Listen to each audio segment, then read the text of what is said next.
ప్రేక్షకులందరూ నమస్కారం. ఈ రోజు మన స్టూడియోలో ప్రముఖ ఆధ్యాత్మికవేత్త ఆస్ట్రోన్యూమరాలజిస్ట్ శ్రీమతి జయప్రద గారు మనతో ఉన్నారు. మేడంతో మాట్లాడేద్దాం. నమస్కారం మేడం. నమస్తే అమ్మా. శ్రీమాత్రే నమః. మేడం, జూలై మాసం, ఆషాఢ మాసం, ఓవరాల్గా మకర రాశి వారికి ఈ నెలంతా ఎలాంటి పరిస్థితులు ఎదురవబోతున్నాయి? ఆర్థికంగా, ఆరోగ్యంగా అన్ని విధాలుగా ఎలా ఉండబోతుంది మేడం ఓవరాల్గా? తప్పకుండా మకర రాశి వాళ్ళకి ఆర్థికంగా బాగానే ఉంటుందమ్మా. ఎందుకంటే వీళ్ళు ఏలాంటి శని ప్రభావం నుంచి బయట పూర్తిగా పడ్డారు కనుక కాస్త వీళ్ళకి ఇప్పటి నుంచే జీవితంలో ఒక వెలుగు అనేది కనిపిస్తూ ఉంటుంది. అది కూడా పెద్ద వెలుగు కాదు, కొంచెం ఒక దారి. ఓకే, నాకు అన్ని మంచి మార్గాలు కనిపిస్తున్నాయని చెప్పి అన్నీ కనిపిస్తుంటాయి. వీళ్ళు చేతి రానికి ఇంకా టైం పడుతుంది. ఏలాంటి శని అయిపోయింది కాబట్టి మోసం చేసే వాళ్ళు ఎవరు, మన వాళ్ళు ఎవరు, అన్ని వీళ్ళకి పాటికి తెలిసిపోయి అన్ని వివరంగా తెలిసాయి, పూర్తిగా తెలిసి కొన్ని వీళ్ళు బయటపడి ఊపిరి పీల్చుకునే అవకాశం కూడా ఉంది వీళ్ళకి. కాకపోతే ఏంటంటే అన్ని అనుకూలంగా ప్రతిదీ ఇప్పుడు కనిపిస్తున్నాయి వీళ్ళకి. కాకపోతే చేతిలోకి ఇంకా రాలేదు. మకర రాశి వాళ్ళకి చేతిలో రావాలంటే ఇంకొంచెం టైం పడుతుంది. ఎందుకంటే వీళ్ళకి ద్వితీయ స్థానంలో రాహు వచ్చున్నాడు.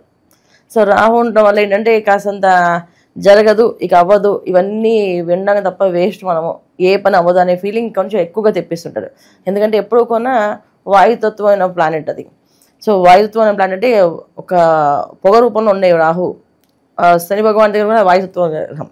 ఈ కుంభరాశి ఎప్పుడైతే కలిసి ఉన్నారో ఎక్స్ట్రీమ్గా వెళ్ళిపోతే నెగిటివ్గా వెళ్ళిపోతారు, లేదా ఎక్స్ట్రీమ్ పాజిటివ్ అయిపోతారు. ఎక్స్ట్రీమ్ పాజిటివ్ పూజ, జపము, అనుష్ఠానం, ఏదో నేను అందరికీ లోకంగా విచిత్రంగా బతకాలి, నేను హిమాలయాలు బతకాలని చెప్పి వెళ్ళిపోవడం ఉంటుంది. లేదా ఇవన్నీ వేస్ట్, ఇవంతా ట్రాష్ అని చెప్పి తీసుకొట్టేసి వెళ్ళే అవకాశం మనకు కనిపిస్తుంది. ఇది కొంచెం ఒక రకమైన ఒక భ్రమని కనిపిస్తూ ఉంటారు. ఈ భ్రమలో బతుకుతుంటారు కొంతమంది ఈ మకర రాశి వాళ్ళకి. అందరికీ కాదు, కొంతమంది జాతకాల్లో వాళ్ళ రాహు అక్కడ బాగాలేకపోతే, అక్కడ వాళ్ళ జాతకంలో రాహు కానీ బాగాలేకపోయినా, శని భగవాన్ ఒకళ్ళు బాగాలేకపోయినా కాస్తంత ఇబ్బందులు ఇలా ఎదుర్కొంటారు. అంటే లగ్నానికి వాళ్ళు ఏమయ్యారు, లగ్నానికి వీళ్ళు బలంగా పనిచేస్తున్నారా, బలహీనంగా పనిచేస్తున్నారా? ఒకరు బలహీనంగా పనిచేస్తే మాత్రం ఖచ్చితంగా ఇబ్బందులు అనేది కొంచెం ఎక్కువగా కనిపిస్తున్నాయి. అందుకే మకర రాశి వాళ్ళకి శని ప్రభావం అయిపోయినా మాకు ఇంకా అదృష్టం ఏం కలిసి రాలేదు అంటారు కదా. కలిసి రాకపోవడానికి కారణం ఏంటంటే కొంచెం రాహు ఉండడం వల్ల కాస్తంత అనుకూలంగా లేదు. కొంచెం టైం పడుతుంది అంటారు వీళ్ళకి. టైం అనేది ఏం లేదు, ఇక్కడ ఏంటంటే ధైర్యం ఎక్కువగా కావాలి. ఆ ధైర్యం, ఎలాంటి ధైర్యం కావాలంటే చేయగలనని నమ్మకం ఉండాలి, వీళ్ళకి నమ్మకం ఉండాలి. ఈ రెండు వీళ్ళు కోల్పోయారు. అందువల్ల ఏంటంటే మళ్ళీ తెచ్చుకోవాలన్నా, నమ్మాలన్నా బయటికి వాయిస్ వస్తుందని అంతర్మదనంలో లోపల మాత్రం ఏమి కాదు, ఇవంతా ట్రాష్ అనే మాట వినిపిస్తుంది. ఈ మాటలు కాకుండా డెఫినెట్లీగా నేను చేయగలని, నా వల్ల అవుతుందని మనసులో అనుకున్నా, బయట అనుకున్నా అప్పుడు ఖచ్చితంగా జరుగుతుంది. సో అంటే బయటలో ఒక మాట, మనసులో ఒక మాట ఉంటే జరగదు. రెండు మాటలు ఒకటైతే జరుగుతాయి వీళ్ళకి. తర్వాత మకర రాశి వాళ్ళకి ఆషాఢ మాసం నుంచి వీళ్ళ జీవితంలో మార్పులు అనేవి జరుగుతున్నాయి. సో మార్పు ఎలా జరుగుతున్నాయంటే ఫస్ట్ వీళ్ళకుండా ఏవైతే వీళ్ళు కోల్పోయాం అనుకున్నా అక్కడి నుంచి స్టార్ట్ అవుతుంది వీళ్ళకంటే. బంధువుల దగ్గర ఎక్కడైతే అగౌరవంగా ఇబ్బంది పడి ఇంతకుముందు అవమానాలు పడ్డారో అక్కడి నుంచి గౌరవం వీళ్ళకి స్టార్ట్ అవుతుంది. అరే వీళ్ళ వల్ల మాకు అన్ని మంచి జరుగుతుందని చెప్పి ఇక్కడి నుంచి స్నేహాలు బలపడే అవకాశం ఉంది. బంధువులతో స్నేహబంధం బలపడే అవకాశం ఉంది. బంధువర్గాల్లో వెళ్ళే అవకాశాలు ఎక్కువగా ఉన్నాయి. బంధువుల వల్ల వీళ్ళకి లాభాలు జరిగే అవకాశం కూడా ఈ మాసం నుంచి ప్రారంభం అవుతున్నాయి. అంటే ప్రారంభం ఇక్కడి నుంచి ముందుకు వెళ్తూనే ఉంటాయి. సో మనకి ఏంటంటే ప్రారంభం అనేది ఎందుకు తీసుకున్నామంటే, ఏ విషయమైనా ఇప్పుడు దాకా వీళ్ళని సొంత వాళ్ళు, ఇంట్లో వాళ్ళే వేలేశారు, ఇప్పుడు వీళ్ళే కలుపుకుంటారు వీళ్ళని. అందువల్ల ఏంటంటే వీళ్ళకి అనుకూలంగా జరిగే అవకాశం ఎక్కువగా కనిపిస్తుంది. రెండోది ఏంటంటే ఎప్పటి నుంచో పడుతున్న కోర్టు కేసు నుంచి కానీ, ఆస్తులు రాకపోవడం కానీ, స్థలాలు ఇరుక్కుపోవడం కానీ, స్థలాలు ఎవరో ఆక్రమించుకోవడం కానీ, ఇలాంటి వాటి నుంచి ఒక బయటపడే అవకాశం ఎక్కువగా ఉంది. ఆ ల్యాండ్ తెచ్చుకోవడమో, వాళ్ళతో పోట్లాడమో, ఆ పోట్లాడేది గట్టిగా బలంగా వీళ్ళకి ఇప్పుడు బంధువర్గం ఎప్పుడైతే సపోర్ట్ చేస్తుందో, ఇంట్లో వాళ్ళు సపోర్ట్ చేస్తారో ఖచ్చితంగా మన బలం పెరిగినట్టే. అప్పుడు వీళ్ళు ఆ ల్యాండ్స్ని తెచ్చుకోవడం, అలాగే కోర్టులో ఉన్న ఆస్తులు గొడవలు ఉన్న ఆ ఆస్తులన్నీ బయటకు వచ్చే అవకాశం ఉంది. ఇది మకర రాశి వాళ్ళకి ఉండే లక్షణాలు. అయితే ఇక్కడ వీళ్ళకి బుధుడు అంత అనుకూలంగా లేడు, కుజుడు అంత అనుకూలంగా లేడు. అష్టమ స్థానంలో కుజుడు బలంగా ఉన్నప్పటికీ కూడా మకర రాశి వాళ్ళకి అంత అనుకూలంగా కనిపించట్లేదు కాసంత. ఎందుకంటే అక్కడ శని భగవానుడు రాహు వీక్షణ, కుజకేతులు వీక్షణ వల్ల కాసంత వీళ్ళకి కుజుడు వల్ల కాసంత అనారోగ్య సమస్యలు, మానసికమైన బాధ, ఆర్థికపరమైన కాస్త ఇబ్బందులు. అంటే ఆర్థికపరమైన ఇబ్బందులు అంటే వీళ్ళకి శాలరీ సరిగ్గా టైంకి రాకపోవడం, కాసంత వెనకబడ్డం, ఏదన్నా ఒక రూపాయి దాచుకున్నాం అది మిగలకపోవడం. దాచడం అనేది లేదు పాపం. ఈ రాశి వాళ్ళకి దాచుకునేది ఇంకా అంత యోగం రాలేదు. ఉన్న డబ్బంతా ఇన్వెస్ట్మెంట్స్లో చేసేసిన వాళ్ళు ఉన్నారు. ఆ ఇన్వెస్ట్మెంట్ ఎప్పుడు చేతికి వస్తుందా అని అనుకునే వాళ్ళు తప్ప, అంటే ఇక్కడ తీసి అక్కడ తీసి ఇక్కడ పెట్టడం తప్ప, చేతిలో మాకు ఇంత ఎసెట్ ఉంది అని చెప్పుకోవడం తప్ప అది నిజంగా మందా కాదని తెలియదు అనమాట. అలాంటి పరిస్థితులు మకర రాశి వాళ్ళకి.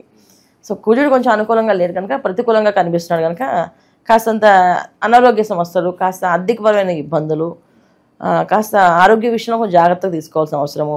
ఆరోగ్యం చాలా జాగ్రత్తగా చూసుకోవాలి ఈ మాసంలో. ఆరోగ్యం విషయంలో ఎలాంటి ఇబ్బందులు వస్తాయంటే వెన్నుకు సంబంధించిన ఇబ్బందులు కానీ, గుండెకి సంబంధించిన ఇబ్బందులు కానీ వచ్చే అవకాశం ఉంది. హార్ట్ స్ట్రోక్స్ కానీ, హార్ట్లో కాస్త స్టంట్స్ వేసే అవకాశం కానీ ఈ మాసంలో కాస్త వీళ్ళకి కనిపిస్తే కనుక ఆరోగ్యానికి మొదటి పీట వేయాలి వీళ్ళు. జాగ్రత్తగా ఉండడం, హెల్దీగా ఫుడ్ తినడం, హెల్దీ ఫుడ్స్ ఎక్కువగా ఉండడం, బయట ఫుడ్స్ తినకుండా ఉండడం, బయట ఫుడ్స్ అవాయిడ్ చేయడం. అసలు బయట ఏ పార్టీస్లోని వాటిలో కూడా ఈ సంబంధించిన మాదక ద్రవ్యాలు ఏవి తీసుకోకుండా ఉండడం చాలా మంచిది. అలాగే శాకాహారాన్ని పూర్తిగా తీసుకోవడం ఈ మాసంలో వీళ్ళకి చాలా అనుకూలంగా ఇస్తుంది. శాకాహారంలో వీళ్ళకి ఉండే లాభాలు కానీ మిగతా ఆహారాలన్నీ కూడా వీళ్ళకి ఇబ్బంది పెట్టే అవకాశాలు, అంటే ఫ్రిడ్జ్, స్టోరేజ్ ఫుడ్స్, ఏ ఫుడ్స్లోనే వీళ్ళకి ప్రమాదాలు జరిగే అవకాశం ఉంది కనుక జాగ్రత్త పడాల్సిన అవసరం మకర రాశి వాళ్ళకి. ఆరోగ్య విషయంలో జాగ్రత్తగా ఉండాలి. ఇది వీళ్ళు. ఇక వీళ్ళ జీవితం ఉన్నాక మేడం చాలా మంది మన జీవితంలో పరిచయం అవుతూ ఉంటారు. సో కొత్త వ్యక్తులు ఎవరైనా పరిచయం అవకాశం ఉంటే సాధారణంగా వీళ్ళ నెట్వర్క్ కావచ్చు, వాళ్ళతో మెసులుకునే విధానం ఎలా ఉంటే బాగుంటుంది అంటారు సహజంగా వీళ్ళకి కలిసి రావాలంటే? వీళ్ళకి కలిసి రావాలంటే ముందు సప్తమ స్థానం ఎలా ఉందో చూసుకోవాలి. జాతకంలో వాళ్ళ సప్తమ స్థానం ఎలా ఉందో చూసుకోవాలి. ఒకటి పర్సనల్ జాతకంలో ఎలా ఉంది, గోచారీత్యా ఇప్పుడు సప్తమ స్థానంలో బుధుడు ఉన్నారు ఇక్కడ, అందువల్ల వీళ్ళకి అంత అనుకూలంగా ఉండదు. సో కొత్త పరిచయాలు కాస్త ఇబ్బంది పెట్టే ప్రమాదాలు చేసే అవకాశం ఉంది. ఎందుకంటే బంధువర్గంలో బాగుంది, తెలిసిన వాళ్ళ స్నేహాలు బలపడతాయి, బలంగా మారుతాయి.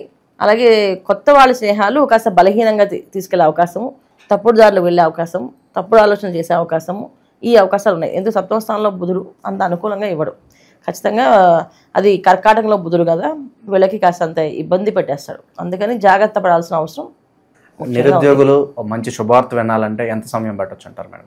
ఉద్యోగాలకి రావాలంటే వాళ్ళ జాతకాలు చూసుకోవాలి. మా పర్సనల్ జాతకం ఇప్పుడు గోచారీత్యా కాస్త ఉద్యోగ విషయంలో కాస్తంత ఇబ్బందులు కనిపిస్తున్నాయి. కుజుడు కాస్త అనుకూలంగా లేడు, బుధుడు కాస్త అనుకూలంగా లేడు, రవి అనుకూలంగా ఉన్నాడు ఇది 15 రోజుల వరకు. తర్వాత మళ్ళీ రవి బుధుడు కలిసి కర్కాటకంలోకి వచ్చినప్పుడు అది కాస్త ప్రతికూలంగా మారుతుంది వీళ్ళకి.